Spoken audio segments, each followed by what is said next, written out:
What technologies do you come across in firefighting?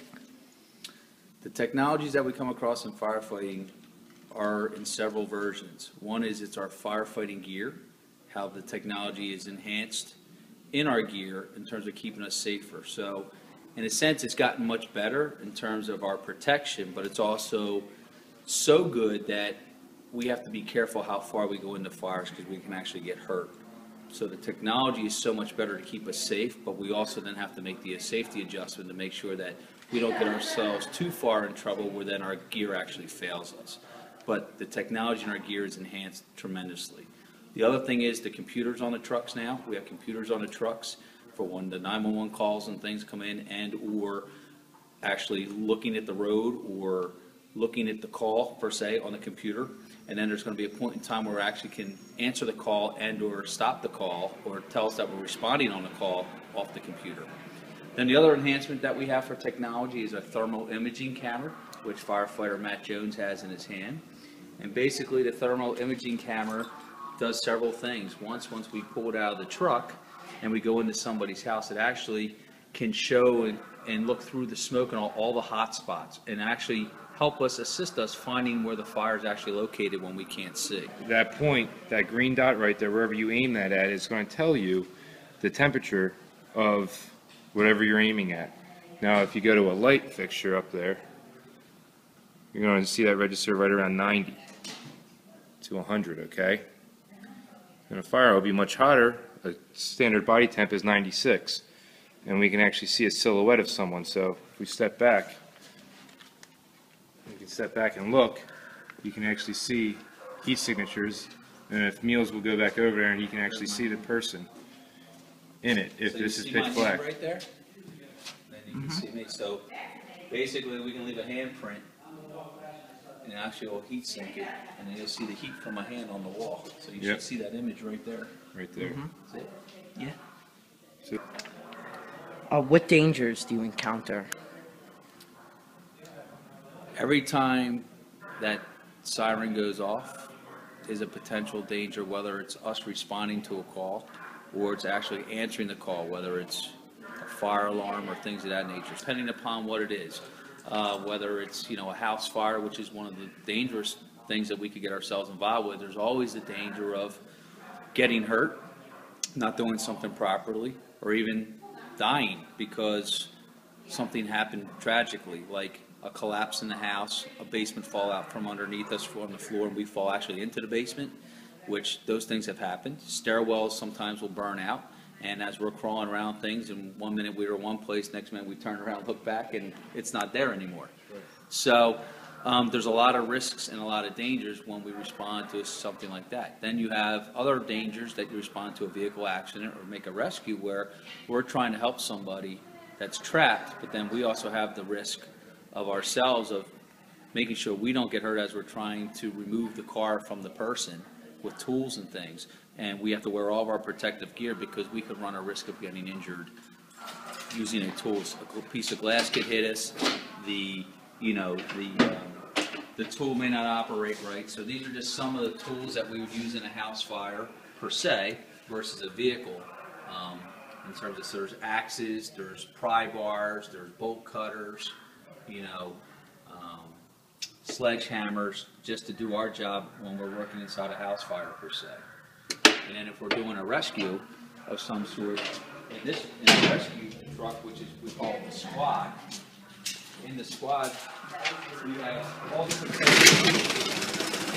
types. Some people refer to them as the jaws of life, and we call them O cutters. But this tool back here is a spreader, and some people call it the jaws of life. That's a tool that we use to open a vehicle or a door with. And the risk and the dangers of using a tool, someone could get hurt on our end. So we have to always, be aware of our surroundings, be aware of our training, and be aware that we're doing things right because someone could get hurt. So we run into a lot of risks. So we talked about house fires a little bit, vehicle rescues in terms of other things that we could do to cut people out of. And it's actually, we run the risk in terms of just the equipment that we use in general. So our training, our knowledge, learning from each other helps us all be safe and sound.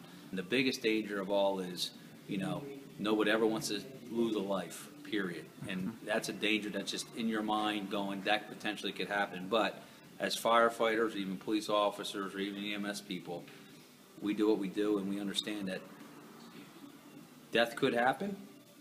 We don't want it to happen, but that's what we do. So, but that's the biggest danger. Fear is dying.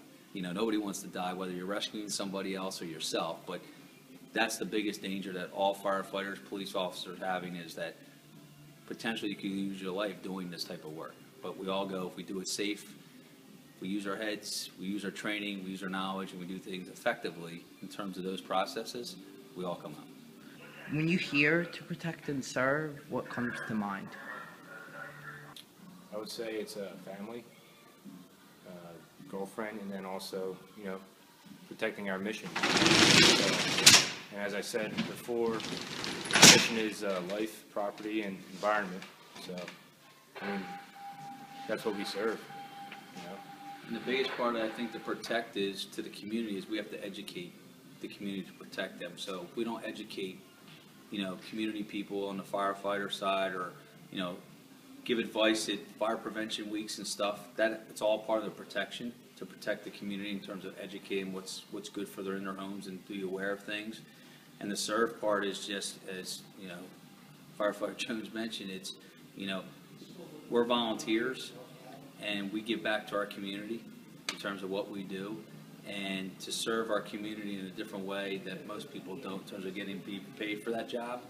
We as volunteers return it to our community, saying we're volunteering our time to help protect and to serve and to assist anything that comes up at your home, business, school, or, you know, township, wherever you live, so we can give back in return to help people out. Can technology ever hurt firefighting? Like, be the cause of fires? Technology, it all depends how that technology is used to hurt people. Like, for example, if we rely on computers to tell us to do everything and the computer is not accurate, so let's say you're in an office building and a computer says, you know, there's a fire in the mechanical room, and actually you get to the mechanical room and it's not that mechanical room, and it says that it was, and actually the fire's someplace else, and it gives you bad information. Either lives get at risk or other things can happen. So sometimes technology can hurt you in terms of buildings and or homes, because sometimes it can give different and wrong information depending upon what we're responding to in terms of those types of technologies. But I don't think anything in the firefighting business technology is really out there to hurt us or would cause us to get hurt.